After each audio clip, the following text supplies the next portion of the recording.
tumekusanyika ni kwa ajili ya kuvunja zile madhabahu ambazo zimeshika maisha yetu, zile madhabahu ambazo zimetunasa, ile ambayo mifungo watu walizotenda kitambo. Bwana Yesu asifiwe. Amen. Mfalme Daudi alipokuwa mahali pale, aliuliza Mungu, shida iko wapi?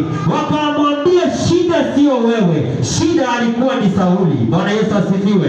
Huenda tunapitia shida ambazo zikuwa zetu, huenda tunaishi maisha ambayo sio yetu. Bwana Yesu asifiwe. Huenda wakati huu tunapokaa katika kanisa tunapata tujui suluhu ya maisha yetu iko wapi. Bwana Yesu asifiwe. Sasa turudi kwa Mungu atupe mwelekeo. Bwana asifiwe. Haleluya. Wakati ule Mungu ndio apeane suluhu kwa ajili ya nchi ya Israeli, alitumia ule kuhani wa mahali pale. Bwana Yesu asifiwe. Ambaye ni mkuu wao ambaye alikuwa anaitwa Daudi. Bwana Yesu asifiwe. Aliambia Daudi, sio wewe unayefanya, bali ni Sauli anayefanya nchi kupitia magumu.